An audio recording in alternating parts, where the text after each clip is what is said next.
بسم اللہ الرحمن الرحیم۔ اللہ تبارک و تعالیٰ کے بابرکت نام سے شروع جو بڑا مہربان اور نہایت رحم فرمانے والا ہے۔ السلام علیکم ورحمۃ اللہ وبرکاتہ۔ پیارے ناظرین، مرحومین کی طرف سے قربانی کرنا کیسا ہے؟ فوت شدہ کی طرف سے قربانی کرنا جائز ہے یا نہیں؟ مثلاً کوئی بیٹا اپنے مرحوم والد کی طرف سے یا پھر والدہ کی طرف سے قربانی کرنا چاہے تو یہ جائز ہے یا نہیں؟ قربانی ہوگی یا نہیں؟ ان تک یہ ثواب پہنچے گا یا نہیں؟ اس کے بارے میں شرعی حکم کیا ہے؟ بہت سارے لوگ یہ مسئلہ جاننا چاہتے ہیں۔ کئی لوگ قربانی کرتے بھی ہیں۔ مرحومین کی طرف سے بہت سے لوگ باقاعدہ طور پر قربانی کرتے ہیں، لیکن کچھ لوگ نہیں جانتے یہ مسئلہ کیا ہے۔ کیا ایسا کرنے سے قربانی کا ثواب مرحومین تک پہنچے گا یا نہیں؟ یعنی جس مرحوم کی طرف سے قربانی کی جا رہی ہے، کیا ان کے اعمال میں اس کا ثواب لکھا جائے گا یا نہیں؟ اگر آپ بھی جاننا چاہتے ہیں کہ اس کے بارے میں شرعی حکم کیا ہے تو اس ویڈیو کو اینڈ تک ضرور دیکھیے گا۔ آپ کے لیے ہر بات کو تفصیل سے بیان کیا جائے گا اور امید کرتی ہوں کہ آپ کو اچھے سے سمجھ آ جائے گی کہ آخر یہ مسئلہ ہے کیا اور شریعت میں اس کے بارے میں کیا حکم ہے۔ پیارے ناظرین، لازمی نہیں کہ ہر گھر میں مرحومین کی طرف سے قربانی کی جائے، لیکن پیارے ناظرین، کیا آپ جانتے ہیں کچھ لوگ ہر سال اپنے مرحومین والدین کی طرف سے قربانی کرتے ہیں یا بھائی بہن کی طرف سے کرتے ہیں، تو وہ ایک بہت بڑی غلطی بھی کرتے ہیں کہ جس کی وجہ سے ان کی خود کی قربانی نہیں ہوتی۔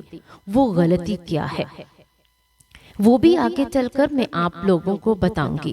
اس مسئلے کو حدیث کی روشنی میں مکمل وضاحت کے ساتھ میں بیان کرنے جا رہی ہوں، اس لیے اس کو آپ ضرور دھیان سے سنیے گا اور سمجھیے گا۔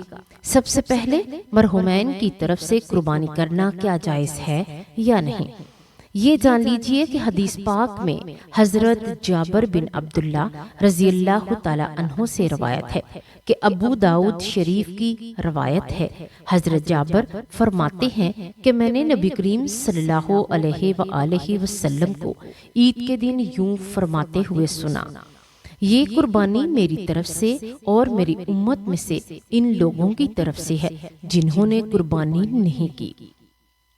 یعنی رسول اللہ صلی اللہ علیہ وآلہ وسلم نے اپنی امت کی طرف سے بھی قربانی کی۔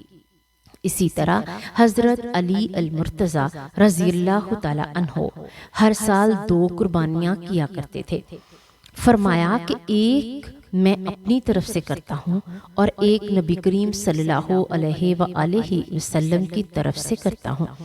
حضرت علی رضی اللہ تعالی عنہ نے فرمایا، نبی علیہ السلام نے مجھے یہ وصیت کی تھی۔ کیا وصیت کی تھی؟ کہ اس کے لیے میں ان کی طرف سے قربانی کرتا ہوں۔ مسند احمد کی روایت ہے کہ اب ان دونوں احادیث علماء بیان فرماتے ہیں کہ مرحومین کی طرف سے فوت شدہ کی طرف سے قربانی کرنا بالکل جائز ہے، قربانی بھی ہو جاتی ہے اور ان تک یہ ثواب بھی پہنچتا ہے۔ پیارے ناظرین، اب جان لیتے ہیں کہ آخر اب غلطی کیا ہے۔ جو لوگ غلطی کرتے ہیں کہ جس کی وجہ سے قربانی نہیں ہوتی، اس کو سمجھنا چاہیے۔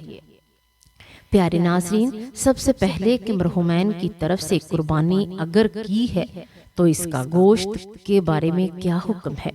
یعنی گوشت استعمال کر سکتے ہیں، خود یا پھر غربا میں تقسیم کرنا ہوگا۔ اس میں کی 2 صورتیں ہیں۔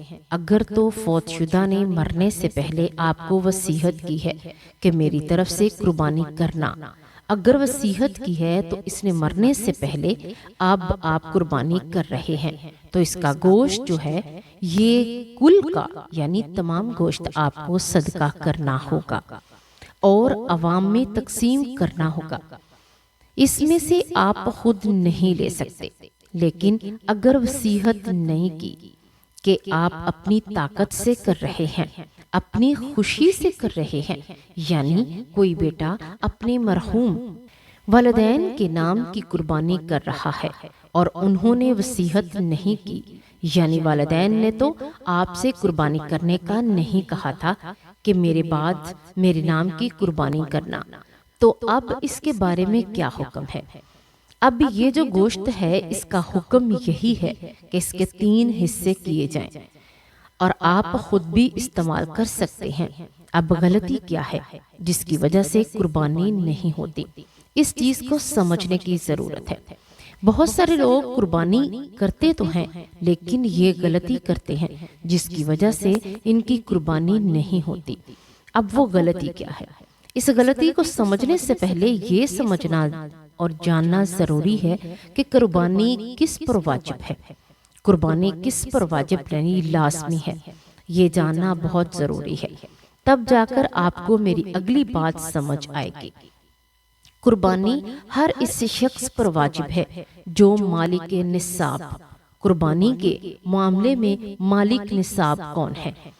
جس کے پاس 52.5 تولے چاندی ہو، 7.5 تولے سونا ہو، یا پھر 52.5 تولے چاندی ہو، یا پھر 52.5 تولے چاندی کی جو مالیت ہے اتنی رقم اس کے پاس موجود ہو، یا پھر حاجت اصلیہ میں زائد جو مال ہے اگر وہ کل ملا کر 52.5 تولے چاندی کی جو قیمت بنتی ہے اتنی رقم اس کے پاس بن جاتی ہے تو ایسا شخص مالک نصاب ہے، اس کے اوپر قربانی کرنا واجب ہے۔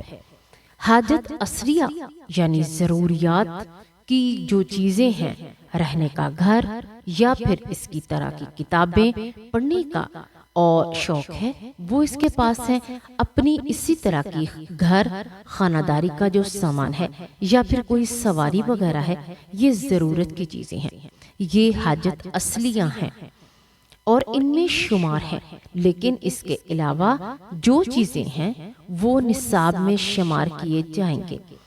اب اگر اس کے پاس اتنا مال موجود ہے جو کہ 52.5 تولے چاندی کی قیمت بنتی ہے تو ایسا شخص مالک نصاب ہے۔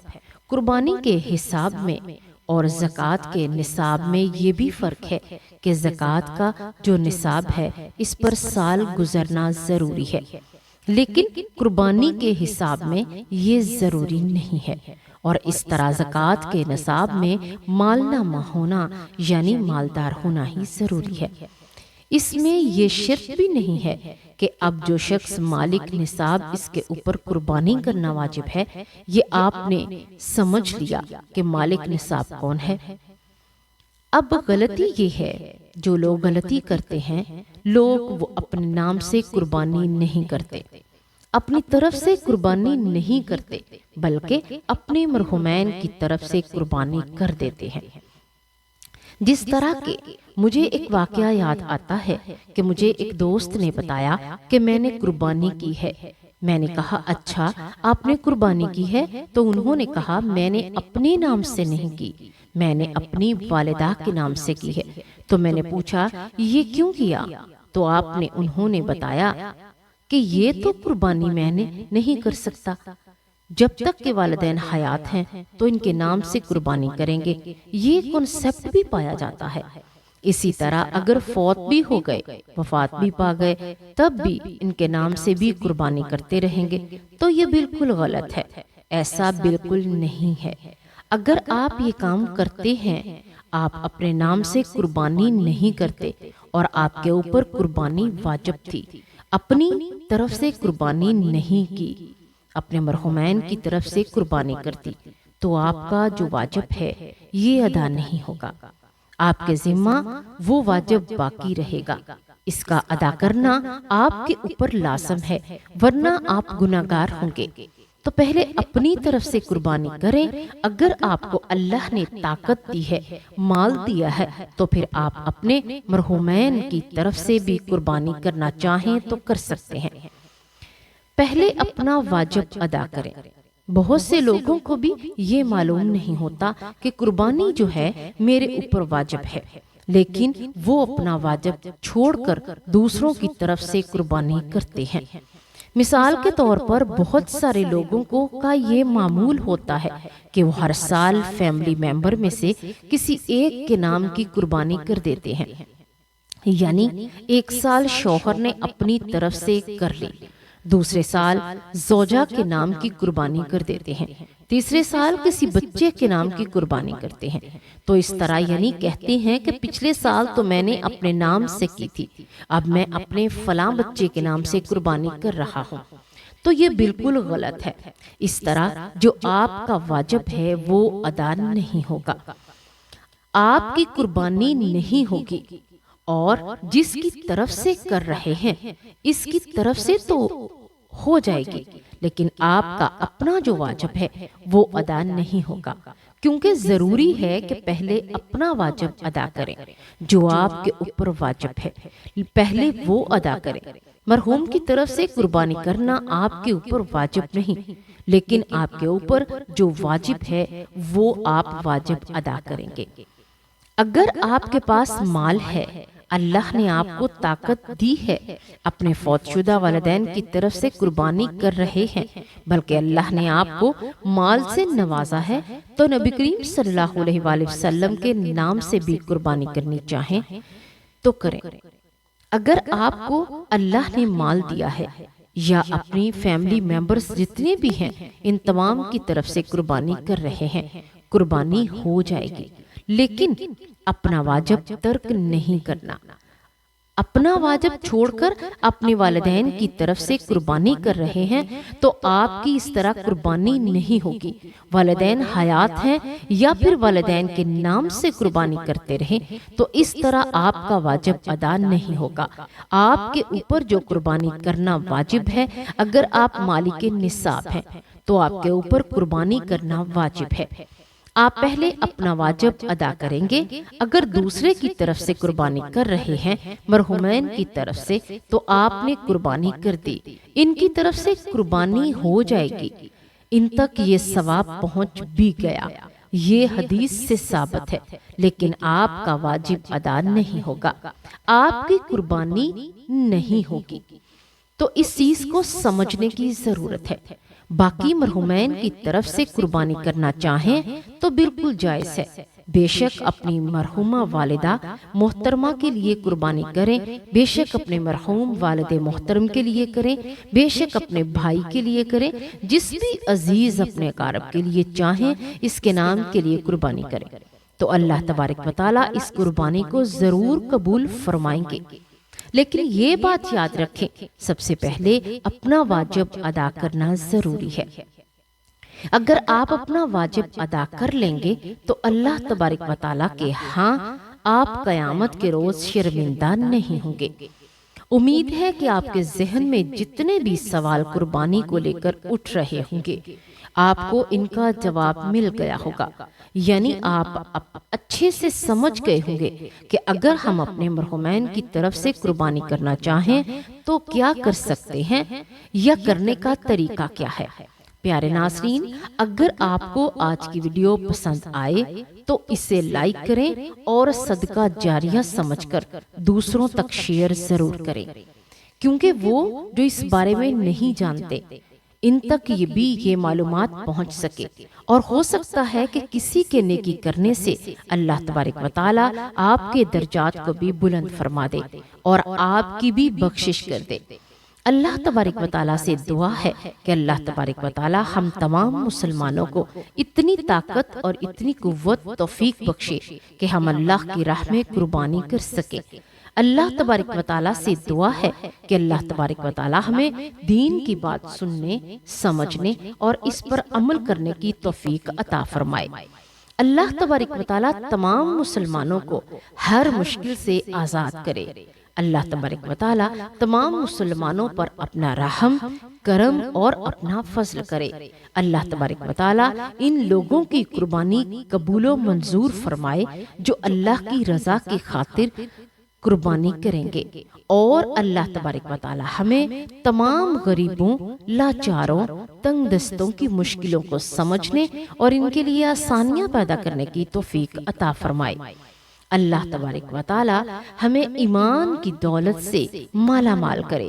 اللہ تبارک و تعالیٰ ہم تمام کا حامی و ناصر ہو، آمین یا رب العالمین۔